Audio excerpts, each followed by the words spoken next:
Hey guys, I'm Joel. In this video, I'm going to be finally catching up to everything that I'm doing present day. So everything after this video, we're all caught up. When I first bought this car, I was just grinding out work. I was going crazy the first week and a half that I bought it. And I was just recording it all because I was like, I know I'm going to upload it, but I don't know in what order. So now you guys are all caught up. And yeah, I hope you guys enjoy. I just drove the car to the post office to drop the stickers off that you guys ordered, and I just want to thank you guys so much for supporting me. And it's so cool that people actually want to support me and what I'm doing, and I just can't get over that. But it might not have been the smartest move because now the exhaust is really hot and the oil is really hot too. So I have an oil change from FCP Euro. You know the deal. Gonna get it all nice and good while I'm under there. And there's a power steering leak, so I want to see where exactly that's coming from so I can try and get that fixed. I got the car all jacked up, and this is actually pretty sick. Look how good it looks, because the light for the garage is poking right through the kidneys and right around, and it's just, damn, I can see so good in here. It looks like my power steering leak is just right here. I'm hoping that this is a loose fitting. Damn, these O2 sensors are gonna be fun. These are in the worst possible locations. I need to take this off. I'm gonna spray some PB Blaster on it right now though and start soaking them. The transmission's actually way hotter than the actual exhaust, but I got the O2 socket in there and the breaker bar fits perfectly into there. So I'm gonna try and see what happens.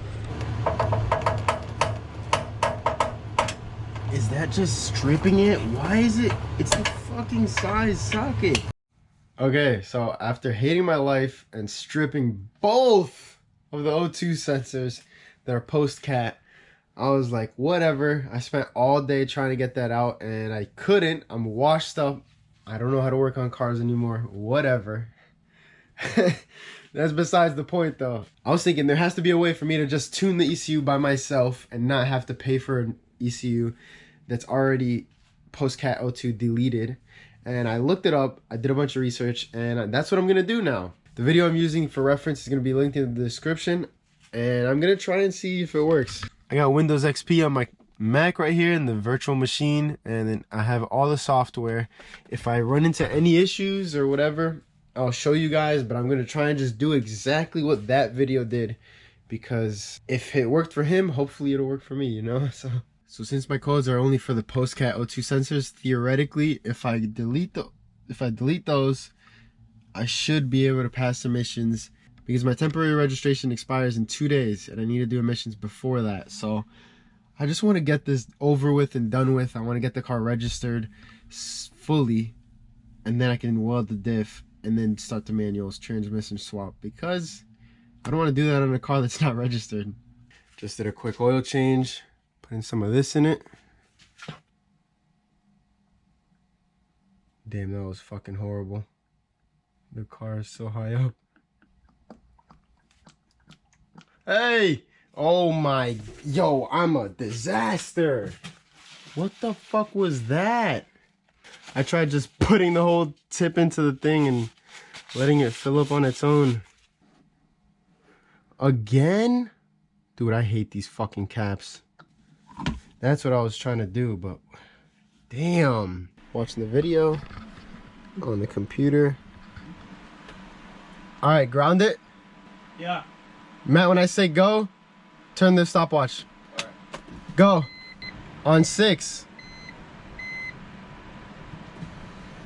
I was waiting a little while before clicking connect when he pulled the ground off, but now he pulled it off and I clicked connect immediately after he took it off. And it says we're connecting. The ECU only said connecting and it was stuck at 100 for like 2 minutes. So I just clicked read and it actually read. You can see all that stuff that it has there. I'm just gonna name it stock. I'm in the computer now. Everything went smoothly and I just followed everything that this video was showing. And now I can change a whole bunch of stuff, like when the electronic thermostat opens. So I'm changing this down to opening at 87 degrees instead of 102. Execute. I think I have to click save. Commit changes. And then coolant temp with AC, also doing these.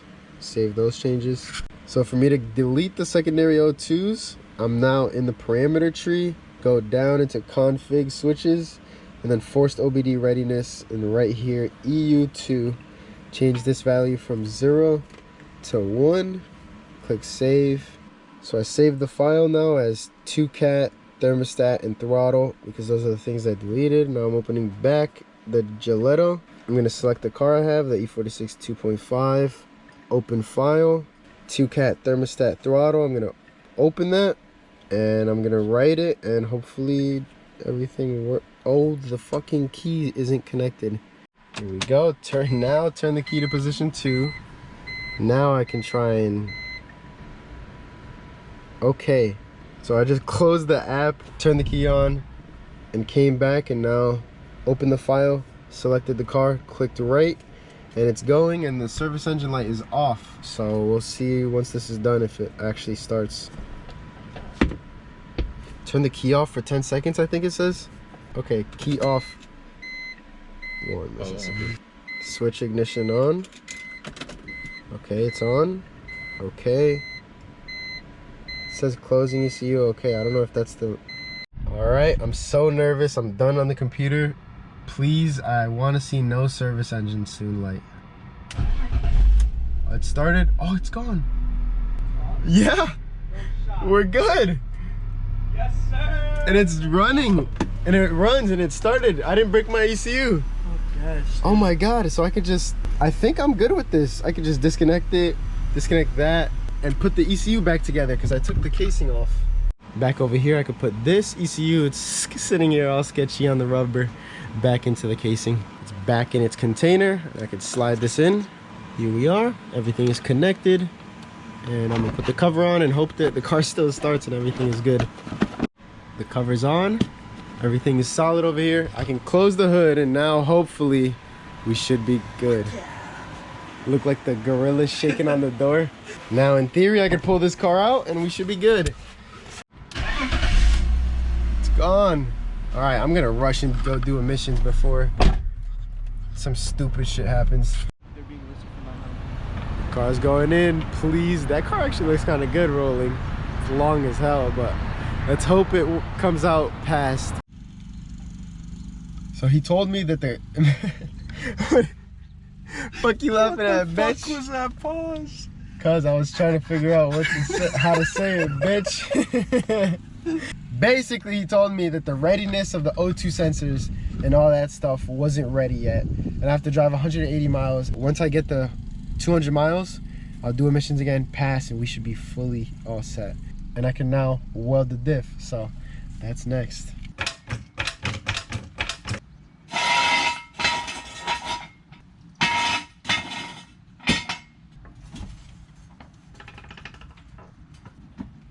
Shake it. I'd rather it fall when it's on the stands than me not under it. Bro, this subframe is so crusty. Sway bar. Everything is nice and crispy. This subframe actually is kind of scary. It looks like it's about to rot through. I might look into trying to get a new subframe because this is not good. Now I'm guessing I could just start removing everything. This bracket has to come off so I can pull the drive shaft off and pry it from in between right under there. And undo the bolts up there, undo the axles, undo the bolts, and it should just slide right out. The really nice thing is that I can do all this without having to take the exhaust off, which is huge. So you don't bust your knuckles. Don't just push like this, because if it slips, your knuckles are going straight into the diff. That's not fun. Every time I do something like this, I just use my palm and it makes it so much safer.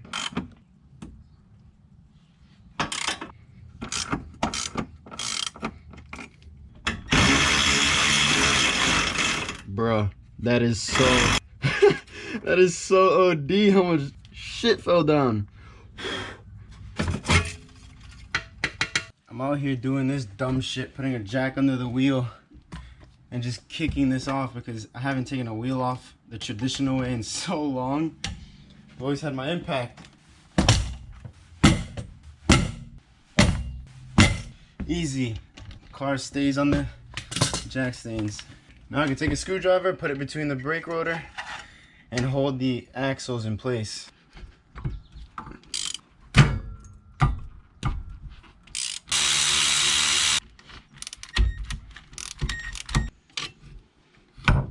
I've never had an axle separate that easily. This side is gonna be way easier to strip, but let's just hope not. The easiest way to take the driver's side out is just from this little access hole right here. Just to show how easy it is to strip one of these, I came in from this side and tried loosening it, and it slipped once, and it already made it so that I can't get the socket fully on there, and it's almost fully stripped. I'm gonna try and save it now, but doing it from this side right here, you have so much more room and it's easier. So let's see if I can save this. I'm back to working on the diff, and I got a Dremel here. So I'm gonna try and cut a plus sign into it with this thing, and hopefully it should come off. I don't know. Let's hope I don't make this worse with this. I got one cut on the bolt. You can see it right there. I think it's all the way through. I'm gonna try and hammer it out, and if it needs more, I'll cut in at another angle. I went out to Home Depot and got these easy lock cutting Dremel bits, and hopefully these don't go like butter like how these do. I think those are for plastic, and these are actually made for metal. See right there, I got the bolt fully ground off, so I'm gonna loosen all the bolts around, and hopefully the axle pops out. I hammered a pry bar under this bracket right here. I was able to just pry it off, and when I did that, it loosened the whole axle. So that whole axle can come out now, and I can come in with vice grips and loosen the stud and just replace the whole bolt. There we go. I came in with this big ass pry bar right here, and I was prying on the axle to try and get it to clear this bolt, and I heard a puncture noise. So I don't know if I punctured a hole in the axle, but we'll see. Hopefully that isn't cooked. So now that both axles are finally out, I need to loosen the sway bar and get it out of the way, and these things are crusty as hell. So I'm gonna spray both of them with PB Blaster, and I'm gonna let them sit while I take this front brace back off. The bracket's now out, and I have clear access to the drive shaft bolts that bolt onto the diff. I can take these out and then unbolt the diff, and it should just come right out. Oh. All the drive shaft bolts are out.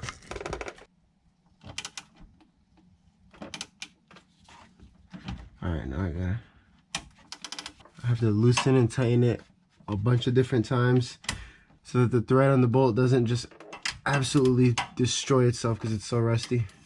I'm so surprised that this bolt came out like how it did, but it didn't break, so I'm gonna do the same with this. This thing is disgusting. It actually came out without breaking. So you just crack it loose a little bit and then tighten it again, crack it loose a little bit more until it gets clogged, and then tighten it all the way again, and then keep doing that until it comes out, and you won't break anything. If you just try and crank it off through all the rust, it'll just break. This side came out, that side came out, all the rust is knocked out. This is the sway bar end link is a 17 mil on top and a 13 mil on the bottom. I was over here trying to get the 13 mil on top, wondering why it wasn't grabbing, and of course it's not the right size. So the sway bar is disconnected on this side, and it's also disconnected on this side right here. There we go. I moved the axle a little bit, and I got the whole sway bar fully out of the way. Oh shit. I have the jack supporting the diff now. I'm gonna take this back bolt off first, and then I'll take the two front ones off.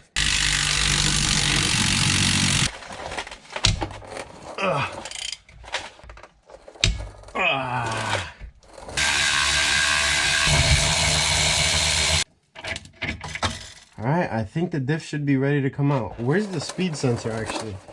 Where the hell? Is it not in the diff?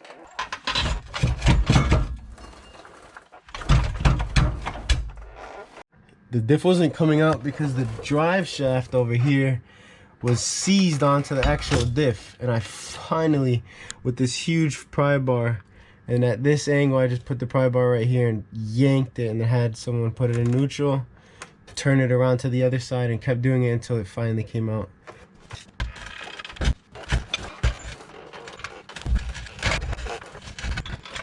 Ooh, let's go! I scraped a bunch of the crust off of this thing, but now I'm using a vice grip to get this stud out. Now I'm gonna drain the oil and she should be ready to weld up.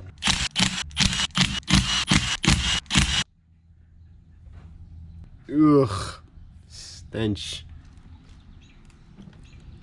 Here's the essentials to welding a diff. Non-flammable brake clean, a torch to preheat the actual diff, and a welder, and you should be good.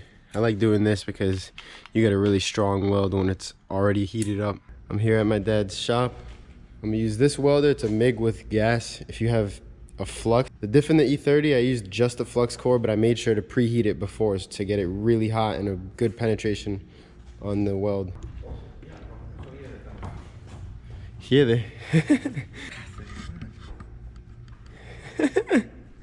Porque yo le dejé el cover allá. Shit. I just want to clean these spider gears up.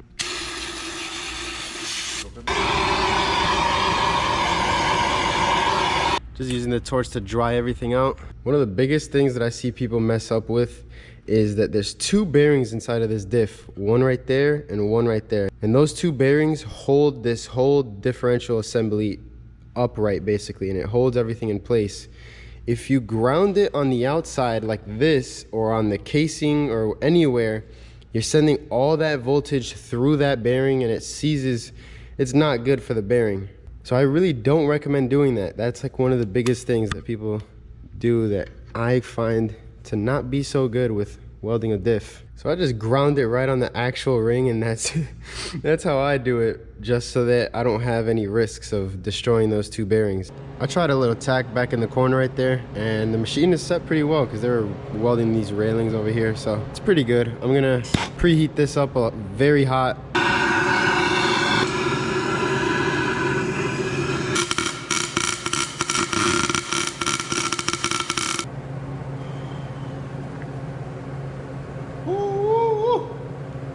Damn.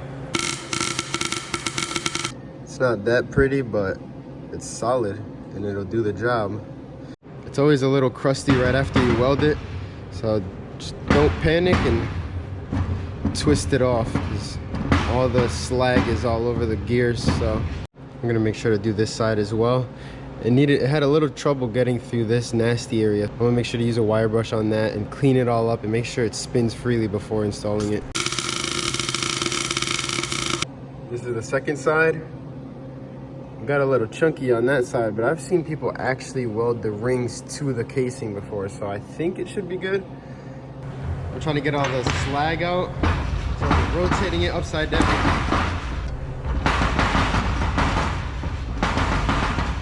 There we go. Like, look at this big ass piece of metal. Oh my gosh.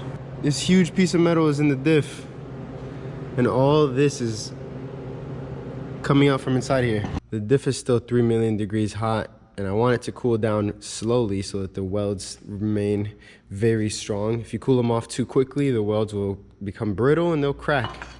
We don't want that. So I'm gonna put this cover back on, make it easier to transport, and then I'm in a few hours come back, clean it all up once more, fill it up with oil, and then put it back in the car. I just found this shift boot from a manual 46 and this thing that's covered in ash. I could clean this off and be good. So these are two things that I need now. I just need a shift knob. Now on the same car, got my little mat right here, and I could just take the bolts out quick right there. There we go. I got 3 of them just in case if I stripped one, putting it back in, and I got the new washer. I could get a new shift boot, but I need that plastic that goes around. That's what is hard to find new online. $5 later, we're good. I didn't think it was gonna be that cheap, but I could get now a new shift boot because this one is dusty, and vacuum this thing out, and I should be good to go, which that's sick because these bolts are like $2 each. I got it same day. Now I'm gonna clean up all the material off the mating surfaces. Both the gasket surfaces are clean now. I can use some RTV, but before that, I gotta fill it with some gear oil. And I had some of this laying around, and it doesn't really matter what you put in here because it's welded. So as long as it has oil, it should be straight. Damn. this shit lubricated. Actually, I take that back. I don't know if it matters what type of gear oil it goes into, because now that I'm thinking about it, it's kind of more about the heat and how the oil holds at a certain temperature. So I don't know. I went out and got 75/90 because this shit is thick, and I looked it up and people said that this is for huge industrial things and for buses. So I spun the gear a few times to get all the slag off, and now it's in the oil. I'm gonna drain it. Fuck it, it's a loss of a quart.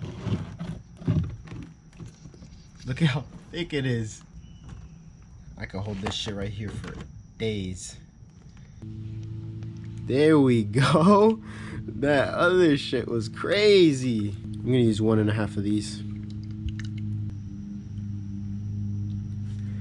Putting on that right stuff from Permatex. 1 minute gasket.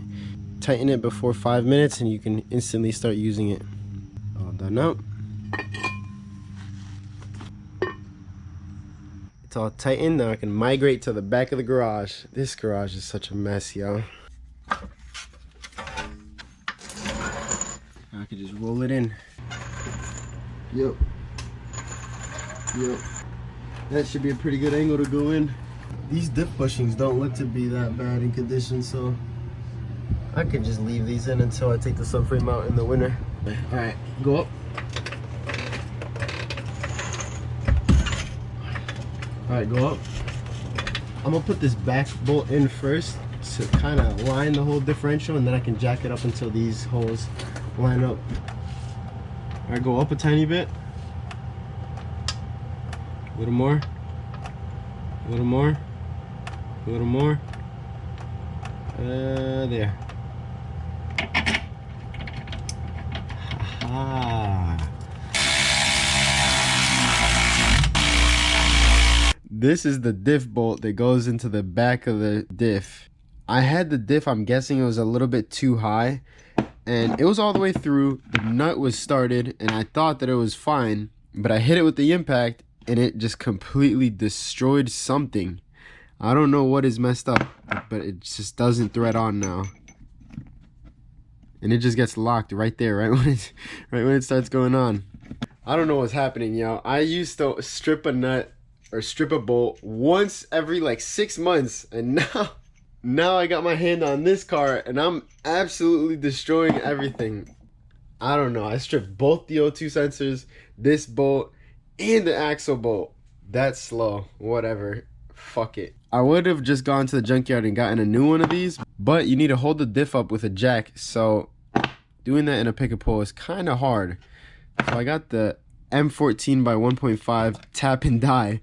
I'm gonna just run it through and hope for the best, because that's all I can think of.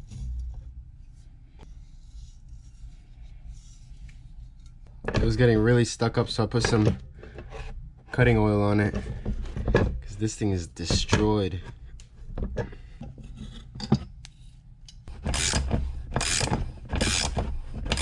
So the bolt ran all the way through the die, but the nut is not enjoying its way going through the tap.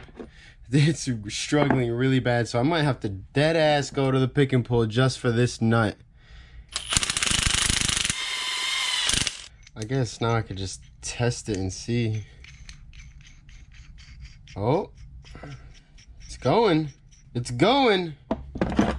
No problem. Let's go. Don't have to go to the junkyard. So this time I made sure to use Snapchat and look through, and I can see through, so I'm gonna try and tighten it right here by hand, and hopefully I don't destroy the bolt again. Bolt's all the way through now. Let's get the nut on there. Now that this bolt is tightened super tight, I'm getting the sway bar in so that it's fully in, and then I'll just kind of work my way up from that. Ooh, I almost forgot to put the axle in.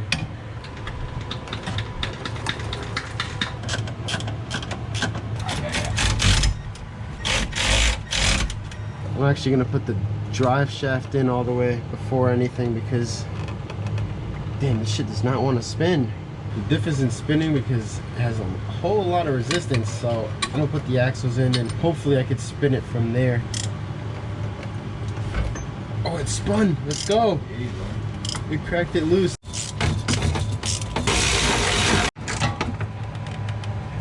All right, you can let go.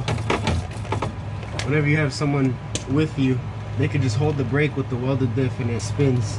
All right, hit the brake.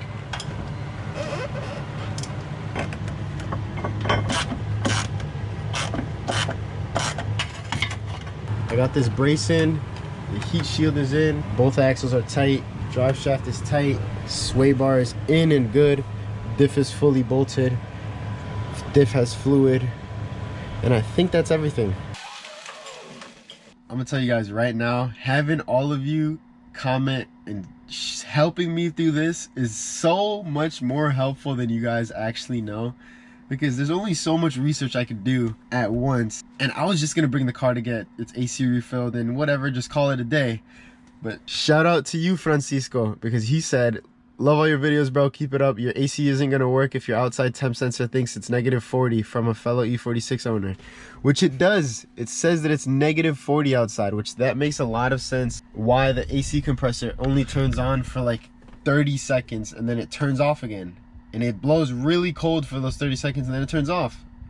So this is definitely the first step, and I'm going in the right direction with this. And I appreciate all of you guys leaving so much helpful feedback, because I'm trying to give you guys all the stuff that I've been through, and it only helps so much more when you guys give me also the stuff that you've been through. That temperature sensor lives in front on the driver's side, in front of the wheel right here, and the problem is if you hit anything on the bumper and knock that sensor loose, the wiring comes off and just gets caught on the wheel and yanked off. So this should be the wiring right here, blue and red and blue and brown. I'm gonna connect it loosely and see what the dash says, see if it actually starts reading ambient temperature. Just got the wires twisted on for now to see if this works. -40, it's still 85. I didn't have the connector all the way plugged in. Yes. Okay, I'm gonna splice that in now. These are heat shrink now, and I'm gonna just zip tie it up to the top somewhere in there. There it is. I just zip tied it up in that hole, and hopefully that thing is never affected again. I got it started. Let's see if it drives out. It's driving out. Cool. Diff is working so far. Now will the AC actually, I heard it turn on. No way, it's cold. Yo, that $20 sensor actually fixed the AC in this car. Thank you so much, Francisco. Oh my goodness. Thank you, thank you, thank you. The car now says 82 degrees Fahrenheit out, and it's blowing so cold. I was gonna get the AC recharged and spend like $160 on a recharge, and it was a $20 sensor. No codes have came on yet, so now I can actually daily this car now that the AC works, and I can, you know, I can just do it, everything that I want. So all in all, I thought that this car was down for a really long time, and it felt like it was forever. Just to show you guys what it looks like too, because some of you were saying you wanted to see more of it. It felt like the car was down for so long, but it was, I started it on Friday and I just finished it, and today's Monday. So it has a welded diff now and working AC. And that's all I could really ask for. A welded diff is basically all you need to slide a car.